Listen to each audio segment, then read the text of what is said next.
il peut arriver que votre chien ait un comportement bizarre, un comportement qui n'est pas comme d'habitude. On a du mal à se connecter avec lui et dans l'ensemble, il a l'air plus malheureux. Et ça peut venir d'une chose qui, pour certains, ne va pas être acceptée. C'est le fait que nos chiens, tout simplement, ils ont des sentiments, eux aussi, qui sont bien souvent plus complexes qu'on veut nous le faire croire et que donc, ils peuvent être blessés émotionnellement. Dans cette vidéo, on va voir 3 manières de blesser notre chien émotionnellement.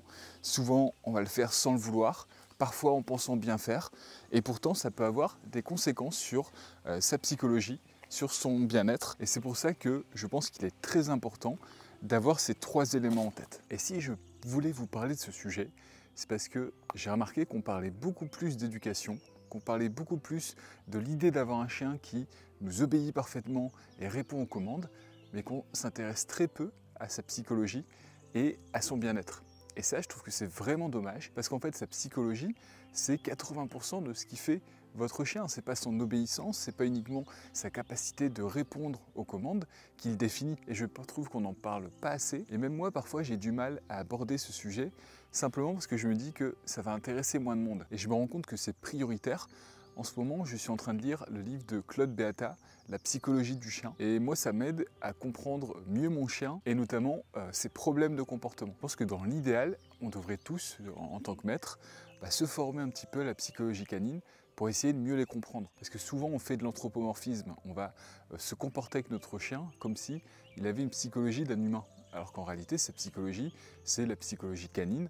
Elle est totalement différente de la nôtre. Et parfois, les réactions de nos chiens peuvent nous paraître bizarres. Nos comportements peuvent sembler adaptés, alors qu'en réalité, il n'en est rien parce qu'ils ne pensent pas de la même manière. Et c'est pour ça qu'on peut, sans le vouloir, les blesser émotionnellement. Et souvent, dans les extrêmes, cette blessure émotionnelle, elle va venir d'une forme de maltraitance ou d'un chien qui a été abandonné ou qu'on a laissé dans un environnement qui peut être très stressant. Et cette mauvaise expérience, cette blessure émotionnelle, elle peut atteindre n'importe quel chien, peu importe sa race ou son âge, il sera exposé à ce type de blessure. Et il y a surtout certains chiens qui vont demander encore plus d'implication dans leur besoin de travailler, leur besoin de se dépenser. Et souvent, c'est lorsqu'on adopte qu'on ne se rend pas compte de l'importance aussi de la race et des besoins particuliers de nos chiens. Et ça peut créer ces abandons ou ces blessures émotionnelles. C'est pour ça que je vous ai mis en place un quiz qui va vous aider à mieux prendre en compte ces caractéristiques et donc de prendre la bonne décision. Alors ce quiz, il est totalement subjectif, mais je pense que ça peut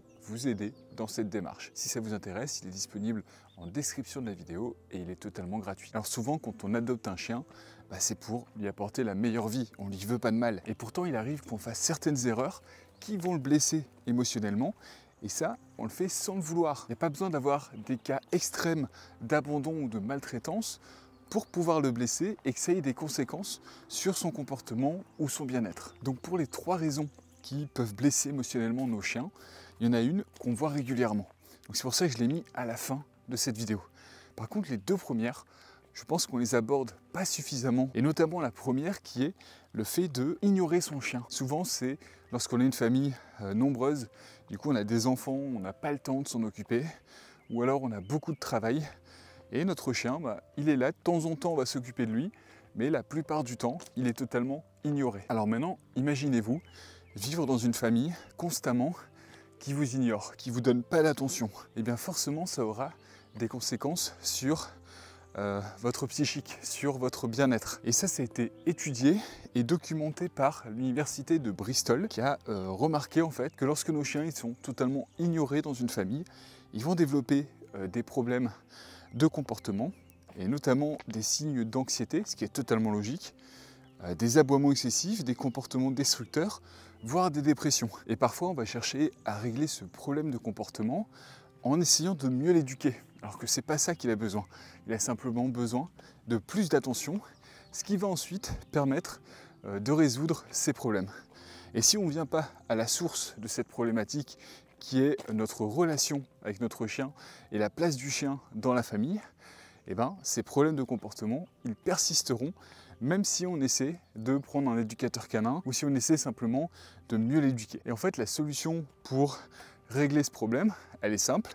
Il suffit de passer du temps avec lui, donc de partager des expériences. Et je pense également, c'est ce que j'essaie de faire avec Mia régulièrement, c'est de l'encourager dans les bons comportements. Lorsque Mia voyait elle va revenir vers moi parce que je vais de l'autre côté, et ben, je vais la féliciter. Et en fait, c'est le fait de renforcer ce type de comportement. Bravo Mia, c'est belle ma puce, t'es belle. C'est le fait de renforcer ce type de bon comportement qui me relie à elle, qui crée un lien entre nous et qui en plus fait qu'elle développe des bons comportements. Alors que si je l'ignorais totalement, quel intérêt elle aurait de quitter quelque chose qui est cool, donc une odeur, un bruit, quelque chose qu'elle découvre, pour ensuite venir me voir. Il n'y aurait aucun intérêt. Donc cette relation qu'on crée avec nos chiens qui va faire qu'il sera plus heureux et qu'il aura donc un meilleur comportement. Le deuxième point, c'est un point où je suis totalement contre, c'est le fait de punir son chien lorsqu'il a eu un comportement qui n'était pas voulu, lorsqu'il a fait une bêtise. Il n'y a rien de pire, je pense, que de mettre une tape à son chien parce qu'il vient d'aboyer, ou de crier dessus parce qu'il a fait ses besoins à l'intérieur, ou de tirer fort sur la laisse parce que notre chien il tire en marchant. Parce que tout ça, en fait, en plus de ne pas fonctionner, ça va créer un comportement totalement opposé à ce qu'on recherchait. En fait, j'ai 3 arguments qui sont contre la punition. Le premier, c'est qu'on va détériorer la relation qu'on a avec notre chien, cette confiance qu'on avait ensemble. Le deuxième, c'est que vous aurez un chien qui va être plus anxieux, moins confiant. Parce que lui, dans sa tête, on parlait tout à l'heure d'anthropomorphisme, le chien, il ne sait pas qu'il a fait une bêtise. Le chien, il ne comprend pas pourquoi il se fait disputer. Et bien souvent, en plus, il se fait punir après avoir fait la bêtise. Donc il ne peut même pas faire l'association entre la punition et la bêtise. Donc ça crée souvent une frustration autant chez le maître que chez le chien. Et pire que ça, c'est le troisième argument, vous allez probablement renforcer ce mauvais comportement. Pourquoi? Parce que vous donnez de l'attention à votre chien lorsqu'il a fait cette bêtise.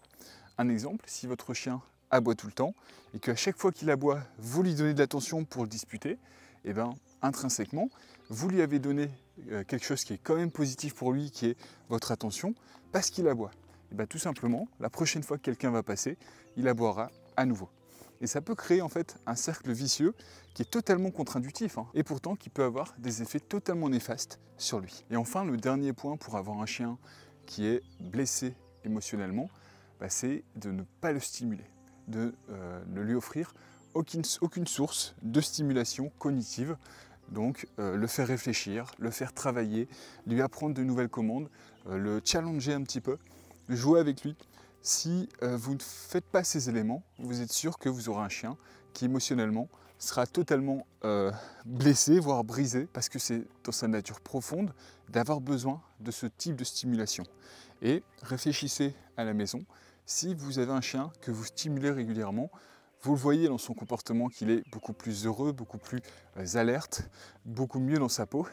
Et si à contrario, votre chien, vous ne le stimulez pas suffisamment, vous voyez, il y a peut-être des jours où vous n'avez pas le temps, vous voyez dans son comportement que ses oreilles sont baissées, qu'il a la queue basse, qu'il a l'air parfois amorphe, ou à contrario, qu'il développe encore des comportements destructeurs. Et le pire de tout, c'est si vous cumulez le fait de ne pas lui accorder l'attention, de le punir lorsqu'il fait des bêtises, et en plus de ne pas le stimuler cognitivement.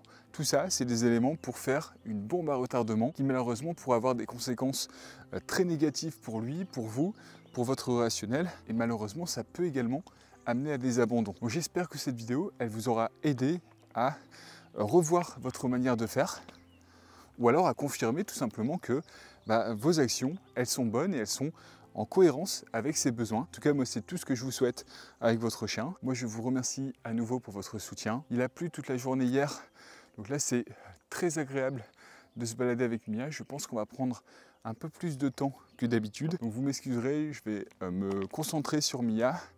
Et du coup, la vidéo n'aura pas eu un montage aussi travaillé que d'habitude. Mais parfois, il faut savoir se faire plaisir à son chien, penser à son bien-être. Et moi, je vous dis à dans 2 jours pour la prochaine vidéo. Merci, au revoir.